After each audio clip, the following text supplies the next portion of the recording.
स्वागत है आप सबका आपके चैनल एडवेंचर एकेडमी पर। आज मैं बात करूंगा 9 जून दिन मंगलवार की महत्वपूर्ण करंट अफेयर के बारे में। तो चलिए शुरू करते हैं, एक एक प्रश्न को समझते हैं।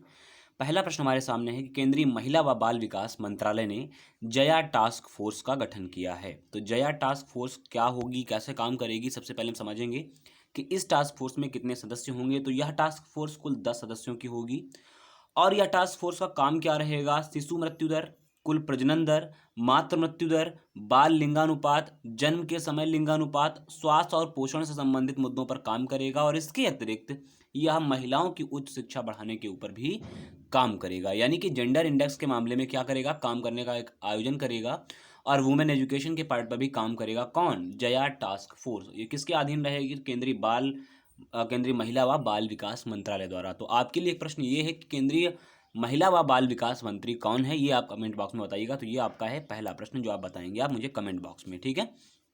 तो चलिए दूसरे प्रश्न की ओर देखते हैं।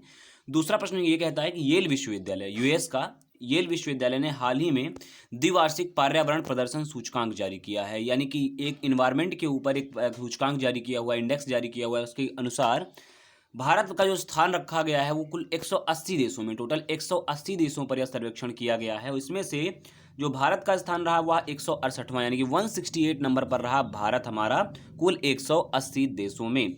अगर मैं बात करूं, मैंने बताया ये 2 वर्षों पर आयोजित होता है, यानी कि मैं बताऊं 2018 में भारत ने कुल स्कोर किया था 27.6 का और रैंक हासिल की थी 177, यानी कि अब की बार हम थोड़ा सा और अच्छे स्तर पर हैं, क्योंकि हम 168 स्तर पर, यानी कि लगभग हमने जो सुधार किया है 9 अंकों का सुधार कर लिया है।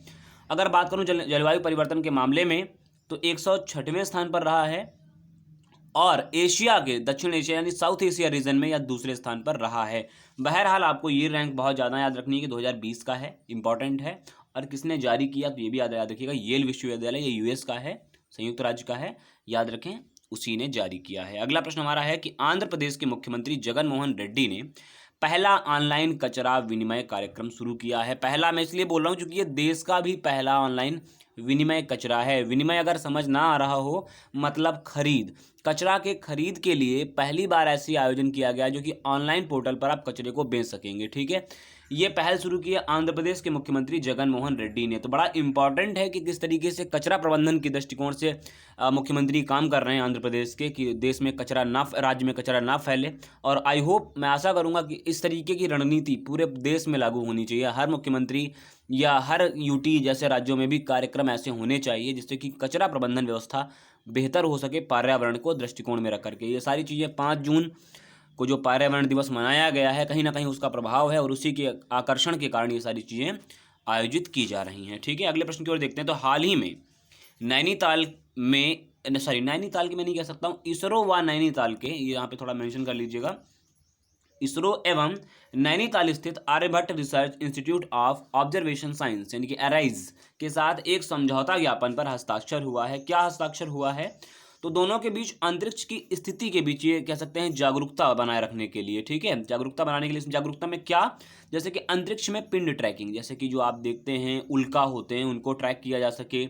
अंतरिक्ष में कक्षा विश्लेषण, यानी किस तरीके से स्पेस से संबंधित जो कह सकते हैं कि रिलेटेड मुद्दे होते हैं स्पेस जोन संबंधित, उनके ऊपर किस तरीके से चर्चा की जाए। और अंतरिक्ष मौसम अध्ययन, यानी कि कह सकते हैं जो स्पेस में किस तरीके का मौसम रहता है, कैसे बदलाव होता है, उनके ऊपर भी नज़र रखने के लिए दोनों के बीच समझौता हुआ है। और इसके अलावा मुख्य उद्देश्य भारतीय अंतरिक्ष परिसंपत्तियों को अंतरिक्ष मलबे से बचाना है। देखिए अंतरिक्ष मलबा क्या होता है, पहले चीज़ ये कि अंतरिक्ष मलबा क्या होता है, जैसे बहुत सारे सैटेलाइट हम लॉन्च करते हैं और वो स्पेस में जाकर कहीं ना कहीं एक समय ऐसा आता है जब उनकी समय सीमा समाप्त हो जाती है, तो वो एक तरीके से कचरा की भूमिका ही रखते हैं वहाँ पर। भाई कोई सैटेलाइट अगर काम करना बंद कर दे तो वो कचरा की भूमिका रखता है। अब इस कचरा प्रबंधन, ये कचरा ही एक तरीके का हो गया, कचरा प्रबंधन के दृष्टिकोण को लेकर के इसरो व Aryabhatta research institute of observation science ने एक तरीके का समझौता किया हुआ है, उनमें ये विषय भी शामिल है। तो ये भी बात आप याद रखेंगे। अगर आप इसरो के बारे में सब जानते हैं कि इसरो है, इसका मुख्यालय बेंगलुरु में है, स्थापित हुई 1969 में, लेकिन इसका राष्ट्रीयकरण जो हुआ, कह सकता हूँ सरकारी संस्था के रूप में संस्थाबद्ध किया गया 1972 में। और एरीज का स्थापना जो 20 अप्रैल 1954 में हुई, उसका हेडक्वार्टर है नैनीताल में। तो ये बात भी याद रखिएगा, उत्तराखंड के नैनीताल में, ठीक है। याद रखेंगे। अच्छा, एक बात मैं और आपको यहाँ को बता दूं, जो भी ताल आपको लगे ताल संबंधित या झीलें आपको ताल लगी हुई मिले, मैक्सिमम जो आपको लगाने की आवश्यकता नहीं, वो उत्तराखंड की ही हैं, ठीक है। चाहे वो रानी ताल हो, नैनी ताल हो, या बहुत सारी नैना ताल हो, ये सारे भी जितनी झीलें हैं वो सब उत्तराखंड की ही झीलें हैं, आपको याद करने की आवश्यकता वहाँ पर नहीं पड़ेगी, ठीक है। आगे देखते हैं अगला प्रश्न की ओर कि 8 जून को विश्व महासागर दिवस मनाया गया। तो ये मनाया क्यों जाता है, इसकी थोड़ी पृष्ठभूमि देख लेते हैं कि 1992 में रियो डी जेनेरियो, ब्राजील के रियो डी जेनेरियो में पृथ्वी ग्रह नामक एक सम्मेलन होता है, यानी कि कह सकते हैं कि अर्थ के ऊपर एक तरीके का एक वो सम्मेलन हुआ। और इसमें दिसंबर 2008 में यूएन, जो संयुक्त राष्ट्र महासभा है, संयुक्त राष्ट्र संघ की जो महासभा है, उसने 2008 में इसे स्वीकृति भी दे दी कि ठीक है, इसे हम मनाएंगे विश्व महासागर दिवस 8 जून को ही, ठीक है। तो भारत ने भी अपनी प्रस्तुति दी कि 8 जून 2009 से भारत ने भी इसे मनाना शुरू कर दिया, चूंकि यूएन महासभा ने मनाना शुरू कर दिया, तो भारत ने भी अपनी स्वीकृति दी 2009 में, 8 जून को ये तब से मनाया जाने लगा। तो याद रखेंगे, अगर मैं बात करूं इस वर्ष की थीम की, तो संयुक्त राष्ट्र विश्व महासागरीय दिवस की थीम की बात करूं तो इनोवेशन फॉर सस्टेनेबल ओशियन। तो ये याद रखिएगा कि ये थीम है, और थीम बड़ी इंपॉर्टेंट होती है आप सबके लिए, तो इसे भूलना नहीं है, क्योंकि एग्जाम में पूछी बहुत जाती है थीम के बारे में, ठीक है। तो चलिए चलते हैं। एक बात और याद रखिएगा कि किसी भी महासागर का नाम किसी भी देश के ऊपर आधारित नहीं है, केवल एक भारत के, यानी कि इंडियन ओशियन के अलावा किसी भी ओशियन का नाम किसी देश पर आधारित नहीं हो, चाहे वो अटलांटिक ओशियन हो या अन्य ओशियन भी हो, किसी का भी नाम देश पर आधारित नहीं है, ठीक है। तो एग्जाम में एक बार पूछा गया है कि कौन सा ऐसा महासागर है जो किसी देश पर आधारित नाम रखा गया है, तो आप याद रखिएगा कि इंडियन ओशियन या हिंद महासागर की बात वहां पर की जा रही है, ठीक है। आगे देखते हैं, हाल ही में तिनसुकिया जिले में, असम के तिनसुकिया जिले में बागजान गांव में पब्लिक सेक्टर की कंपनी इंडियन ऑयल लिमिटेड के कुएं से क्या हो गया है, गैस का रिसाव शुरू हो गया है। मैं आपको बता दूं, तिनसुकिया जिले की अगर लोकेशन की बात करूं तो ये जो सारा आप देख रहे हैं पार्ट, ये सारा असम का ही हिस्सा है, ठीक है। और अगर मैं तिनसुकिया जिले की बात करूं तो तिनसुकिया जिला ये सबसे कोने का जो जिला है वो तिनसुकिया जिला है। और इस तिनसुकिया जिले के बागजान गांव में आईओसी यानी कि इंडियन ऑयल, जो आपकी इंडियन ऑयल लिमिटेड जो आपकी है, ऑयल लिमिटेड कंपनी है, इसमें क्या हुआ, रिसाव शुरू हो गया।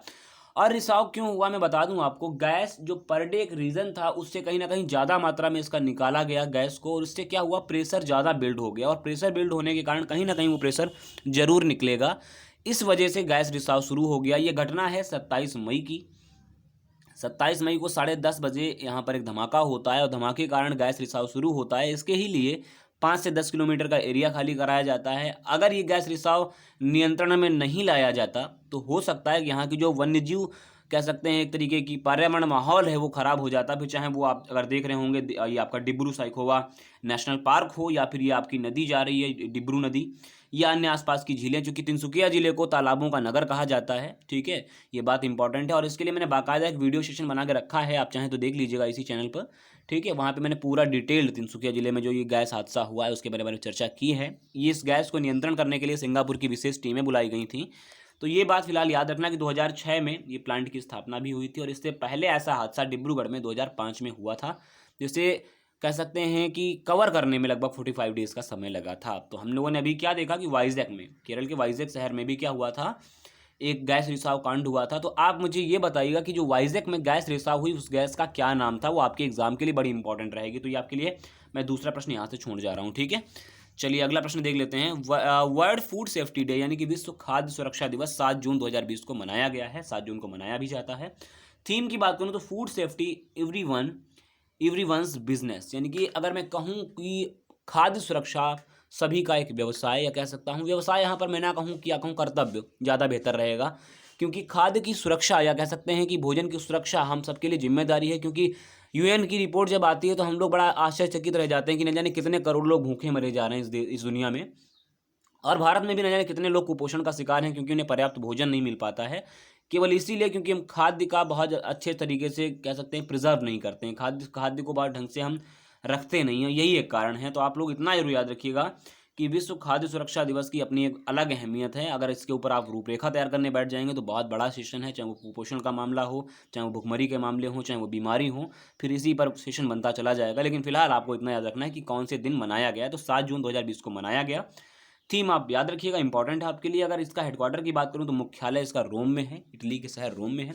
बहुत बार एग्जाम में पूछा जाता है ये संगठन, क्योंकि दुनिया बहुत ही पीड़ित है, अगर मैं बात करूं भुखमरी जैसे कुपोषण जैसे मुद्दों के ऊपर, ठीक है।